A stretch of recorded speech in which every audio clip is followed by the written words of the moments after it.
¿Qué tal? Muy buenas noches, sean bienvenidos y bienvenidas a Mensaje Directo hoy martes 13 de septiembre. Un mensaje directo distinto porque estamos a las puertas de las fiestas patrias chilenas. Sí, este año vuelven las fondas, vuelven las ramadas, las restricciones sanitarias no son tan duras como el año anterior, así que vuelven de esta manera a volver parte, ¿cierto?, de la normalidad con respecto a la pandemia, que aún estamos todavía en crisis sanitaria.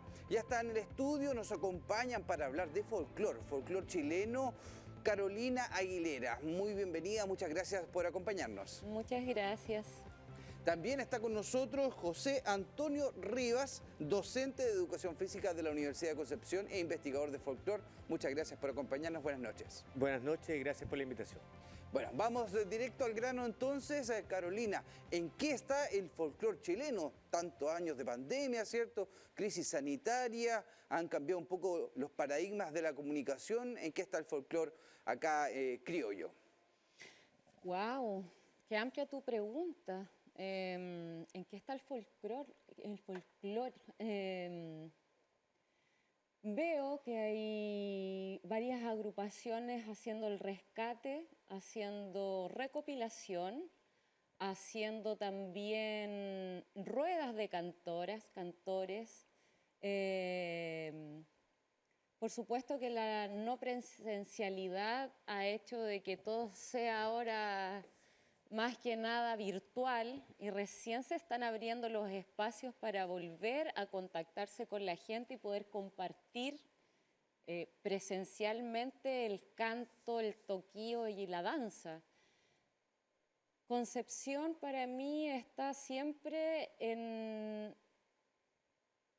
la recopilación y en la diversificación del folclore. Siento que hoy en día la juventud, que ya no me siento tan parte,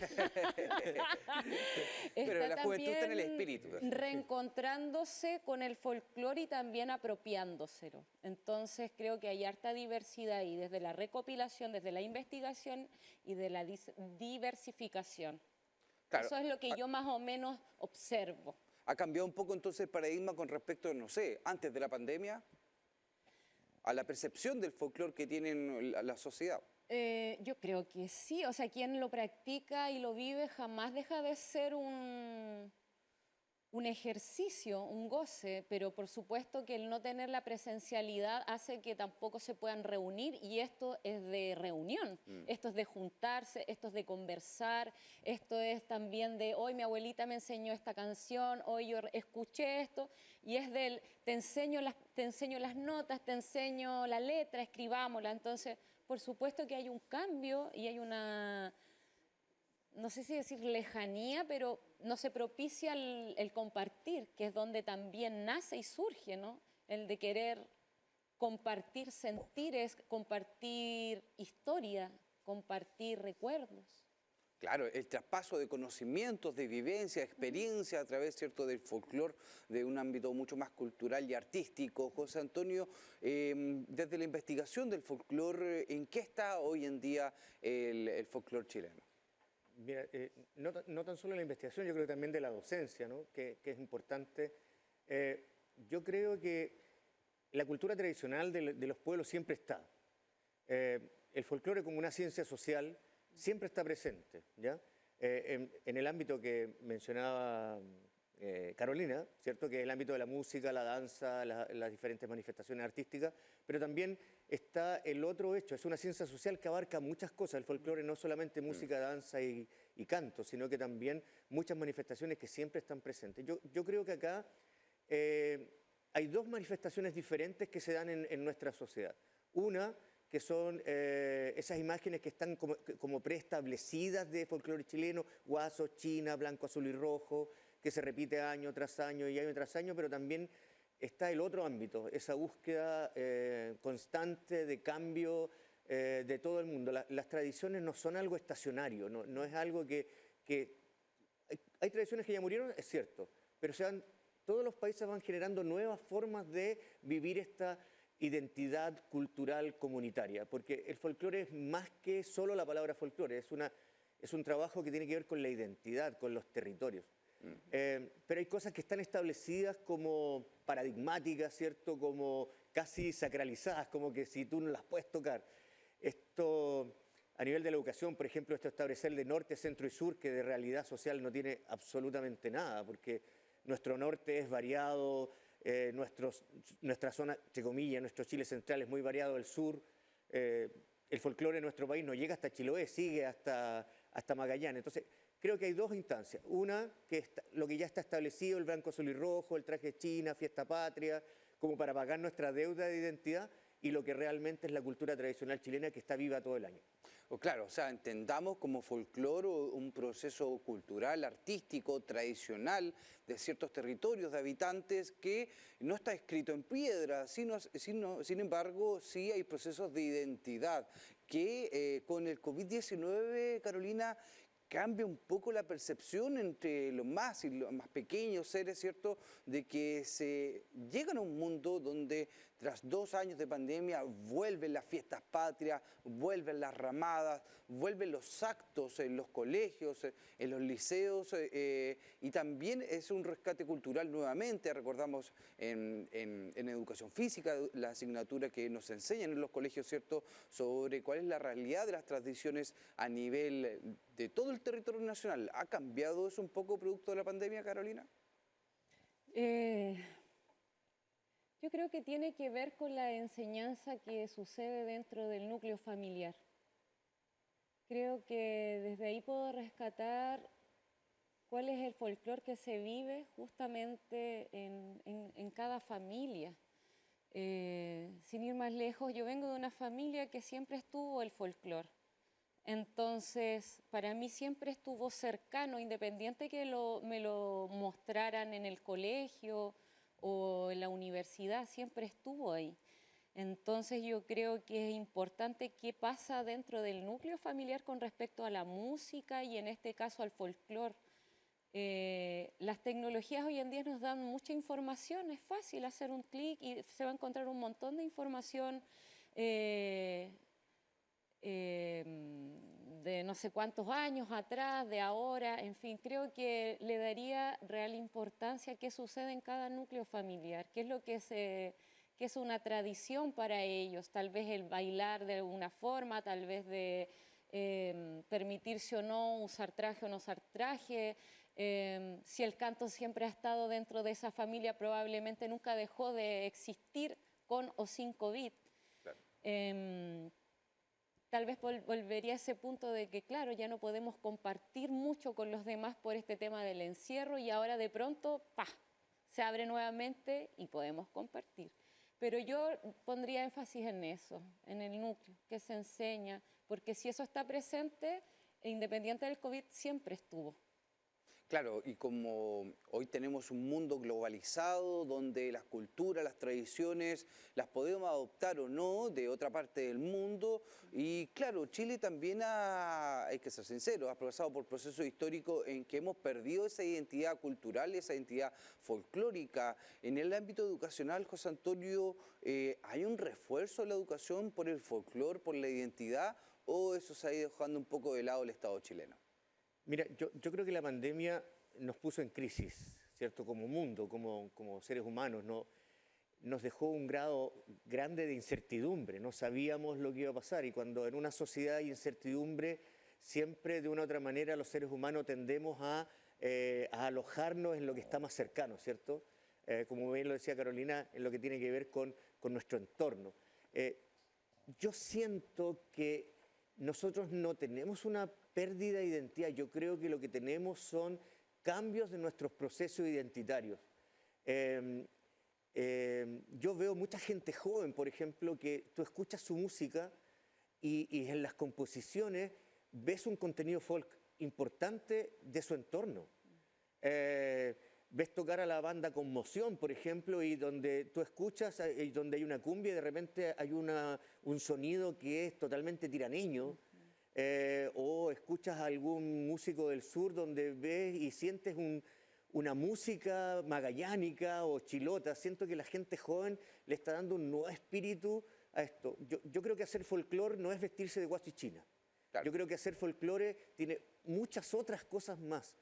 Yo me acuerdo siempre en una encuesta que hice a mis alumnos acá en la universidad, en donde lo más tradicional que ganó dentro de todas las cosas que ellos pusieron fue el almuerzo del domingo en la familia. Entonces uno dice, claro, tenemos que la gente joven que pierde identidad, pero no pierde identidad, gana identidad en otros aspectos, en nuevas frases, en nuevas formas de comunicarse, en nuevas formas de manifestarse, en nuevas formas de ver el mundo. Y creo que el COVID también ayudó para entender un poquito que somos vulnerables. Y al ser vulnerable también entendemos que la territorialidad es importante para desarrollarnos como personas. Por eso quiero repetir lo de delante, una frase que pertenece a un gran docente argentino que se llama Roberto Lindón Colombo, en donde él dice que el folclore sí, es interesante, pero sería también necesario hablar de identidad cultural comunitaria. ¿Por qué, Flavio? Porque cuando tú el folclore lo tienes para ti solo, no sirve socialmente. En cambio, cuando comunitariamente lo compartes, lo haces vivir, lo haces esencia, lo haces alegría social, lo haces una identidad cultural comunitaria. Claramente, ya lo hacía Violeta con la creación de su propia universidad, ¿cierto? Hay un granito para la cultura chilena, y algo que ambos tocaron es sobre un patrón de que es la presencialidad, la reunión, este núcleo, este espacio de compartir tradiciones como lo es el almuerzo familiar, como lo es la visita a alguna abuelita, ¿cierto? Y también, ¿por qué no?, los cánticos de los días domingos, o los paseos quizás de las personas. Carolina, entonces esta vuelta a la presencialidad nos ayuda a reforzar más nuestro folclore. Mira, yo me quería quedar con este final de respuesta de José Antonio, en donde siento que esto de estar más en la casa, muchas familias se reencontraron. Porque hay un montón de niñas, niños que están todo el día en el colegio y no ven a sus padres, y los padres están todo el día trabajando, no ven a sus hijos. Creo que también sucedió algo muy importante estando todos encerrados y en casa. Y probablemente, en base justamente a lo que decía José Antonio, se recuperó un montón de folclore, de identidad, de tradición de una familia. Eso era algo que quería rescatar cuando te escuché, porque estamos hablando que esto, como al parecer, nos alejó del folclore, y fíjate que yo creo que nos acercó como núcleo familiar, porque estábamos todos en casa y pudimos compartir más, y probablemente se instó a conversar más entre nosotros. Así que me quedé con ese trocito, me quedé con ese trocito de respuesta final, que siento que fue un aporte. Ahora necesito que me repitas la pregunta. Bueno, era la otra parte de esa moneda, de la situación de la presencialidad, pero no como familia, sino como sujetos de personas que realizamos folclore, cultura. Pero antes de que nos respondas, vamos a hacer una breve pausa comercial. Ya me están avisando que estamos en el momento de la pausa, así que espérese un minutito y ya volvemos con la Canarito y también con José Antonio Rivas.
Ya estamos de vuelta y nos quedaba una pregunta pendiente a Carolina Aguilera, más conocida como La Canarito, y también José Antonio Rivas, que nos acompañan en nuestro estudio en este mensaje directo patriótico, criollo, si usted pudiera decirlo. Pero estamos en el tema de la presencialidad.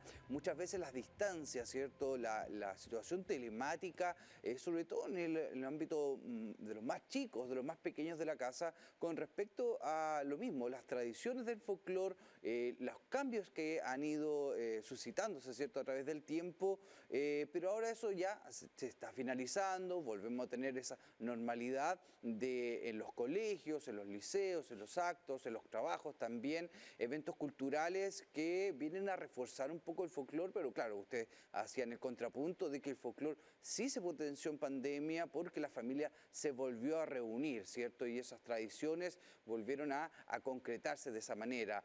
Pero en el otro ámbito, en el ámbito social, más allá del núcleo familiar, ¿beneficia esta vuelta a la presencialidad del folclore? Sin duda creo yo, porque nos podemos acercar, podemos volver a compartir esto que te comentaba de poder. Nosotros ahora mismo estábamos conversando con José Antonio en qué está cada uno, poder hacer surgir las letras que uno tiene guardaditas por ahí, poder compartirla, la música, entre los pares. Siento que veo que hay mucho potencial acá en Concepción, tanta joven músicos, músicas creando. Qué maravilloso poder ir a presenciar conciertos, poder ir a ver los conjuntos, todo lo que se está haciendo. Creo que es súper importante el encuentro. Y esto de volver a tener la presencialidad es encuentro, es intercambio. Claro, un intercambio, un encuentro más allá de la vida familiar propiamente tal, las personas con las que convivimos, José Antonio, en el ámbito de la educación, ¿cierto? De tu protagonismo y también de la investigación. Esta vuelta a la presencialidad, ¿beneficia, potencia aún más el folclore en la sociedad chilena? Sí y no. Me voy a explicar. Creo que los jóvenes, las jóvenes, niños y niñas, todos conocieron otro ámbito en el núcleo familiar y se llenaron de tradiciones, de comida casera y de un montón de manifestaciones que son importantes. Pero llegan a la etapa escolar y en el colegio reciben de información de folclore bastante poco relacionado con su entorno sociocultural. Mira, déjame contarte, en una de las tantas tesis de grado que me ha tocado dirigir con mis alumnos de educación física, en una de esas tesis entrevistamos 150 alumnos de la Universidad de Concepción de diferentes partes de Chile. Y se le hizo la siguiente pregunta: si en la muestra escolar de danza que él había participado en los años de escolaridad, había bailado, cantado o hecho manifestaciones relacionadas con su entorno sociocultural.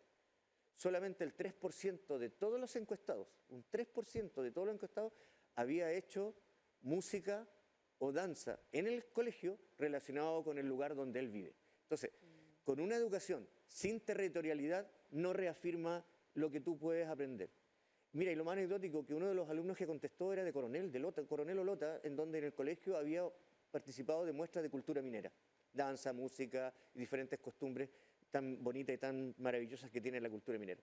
Entonces, creo que dentro del plano de la investigación, recién nomás estoy terminando una investigación junto a dos grandes docentes como son Carlos Muñoz Labraña y Carlos León Heredia, historiadores importantes, en donde hicimos una investigación sobre todo lo que desarrolló Margot Loyola entre el año 1945 y 1997 dentro del aspecto Universidad de Concepción, Concepción y sus alrededores. Y es impresionante la cantidad de danzas, música, tonadas, historia que hay y que lamentablemente no se pasa a nivel escolar. Entonces llega un niño, aprende en su núcleo familiar, llega al colegio y le enseñan danza de Rapanui, de Chiloé, del norte, y no recibe nada del entorno sociocultural de donde el niño se desenvuelve diariamente. Entonces, con una educación no territorializada, no podemos pedirle de una otra manera a los jóvenes y a las jóvenes que tengan identidad en el lugar donde viven. ¿Pero es un problema curricular o...? Yo creo que tiene varias directrices, varias situaciones. Yo creo que esto amerita un análisis realmente profundo de lo que el Ministerio de Educación tiene como contenido relacionado con cultura tradicional, ¿ya? y que de una u otra manera fija las directrices para que se desarrollen cosas. Pero también va también en cómo profesoras y profesores se forman en las aulas universitarias, en diferentes universidades del país, respecto a esto. Mira, Flavio, lo que pasa es que creo que no se ha dado la importancia que tiene una asignatura de cultura tradicional en la formación de un profesional responsable, ética y con pensamiento crítico respecto a lo que significa tu relacionamiento en la comunidad, Claro. como profesional de la educación. Creo que ahí falta. Perdón la autorreferencia, pero nuestra universidad es una de las pocas universidades que tiene varias asignaturas relacionadas con cultura tradicional en la formación de las carreras de pedagogía, acá en la Facultad de Educación en la Universidad de Concepción. Pero creo que se requiere más, se requiere en el periodismo, en la antropología y en muchas otras carreras de la universidad tener asignaturas relacionadas con cultura tradicional para entender estos procesos. Si no, nos vamos a quedar con el Banco Azul y Rojo, norte, centro y sur, y cosas que desde el punto de vista de la realidad social dejan mucho que decir. De hecho, tú apuntas a algo que también les iba a consultar, la simbiosis, ¿cierto?, de esta conversación, Carolina, con respecto a eso, al patrimonio. Muchas veces se habla de patrimonio, monumentos, estatuas, casonas, qué sé yo. Pero también existe el patrimonio humano y el patrimonio cultural, folclórico, creo que es algo que, como bien apuntaba José Antonio, está un poco en desmedro. Sí, un desmedro, un poco mirado en menos, algo que sí, claro, ya va a pasar y claro, en la gente, en los niños, niñas y adolescentes queda los símbolos patrios, el guaso, la china de campo y algo que no está muy relacionado primero con su territorio, luego con una realidad de patrimonio. ¿El Estado chileno va en dirección a cuidar este patrimonio cultural folclórico? Yo no creo que alguien pueda decir que sí. En Concepción, si pensamos en el patrimonio arquitectónico, veo mucho collage. Entonces, partiendo por lo que yo ya veo caminando por las calles, encuentro que no hay mucho rescate, memoria. He estado muy atenta escuchando aquí al profesor que tiene amplitud de conocimiento. Yo vengo más desde un instinto familiar, el folclore llega a mí desde la mano, desde el núcleo familiar, por eso insto tanto ese espacio. Sí. Entonces, claro, con todas estas estadísticas que él nos cuenta desde las investigaciones, veo que hay muy poco realce, muy poca importancia. Nos cuesta, parece que hay un sentido de avance en otros ámbitos, pero no en la memoria. Eso es lo que es lo que yo siento y veo en realidad. No sé si usted me puede complementar. Sí, mira, yo creo, mira, en educación siempre hay dos preguntas que son claves cuando tú tomas un proceso, que es, ¿qué voy a enseñar y cómo lo voy a enseñar? ¿De acuerdo? Pero creo que cuando se trata de cultura tradicional hay que hacerse dos preguntas más. ¿A quién le voy a enseñar y por qué lo voy a enseñar? ¿Por qué quiero incluir contenidos de cultura tradicional en el aula? ¿Cuál es mi propósito? ¿Quiero recuperar la memoria? ¿Pero con qué propósito quiero recuperar esa memoria? ¿La quiero recuperar solo con un punto de vista o va a tener dos o tres puntos de vista esa recuperación de esa memoria, digamos? ¿Ya? Yo siento que es importante el desarrollo de la identidad cultural. Mira, Vygotsky, que es un teórico de la educación, y alguien más reciente como Frida Díaz Barriga, ¿cierto? Una profesora doctora mexicana que habla de una educación situada, sobre la importancia que la educación tenga entorno, ¿cierto?, relacionado con los jóvenes. Yo creo que es muy importante. La labor, por ejemplo, que hace Canarito de componer una canción, recién la escuchaba y ella decía, oye, compuse esta canción pensando en las mujeres, y tú la escuchas cantar, y de una u otra manera tú escuchas Concepción detrás de su música. Porque cuando tú vas a otras zonas donde se toca guitarra y se canta, hay otro sonido que abarca. Y quiero quedarme con algo que dijo Carolina respecto a la investigación. Nosotros aquí en Concepción tenemos un lujo muy importante, que es la maestra Patricia Chavarría. Ella ha hecho un trabajo pero enorme de investigación relacionado con los alrededores de Concepción y con manifestaciones que tienen que ver con cultura tradicional. Ella tiene una página que se llama Archivo de Cultura Tradicional, que la gente lo puede revisar y puede encontrar explicaciones de las diferentes manifestaciones que nosotros tenemos. Yo creo, Flavio, que este es un trabajo mancomunado. Mira, te pongo un ejemplo, y no es el caso de TVU, porque TVU yo veo que en muchos de sus programas habla de Concepción, hay un sentido de identidad fuerte en este canal.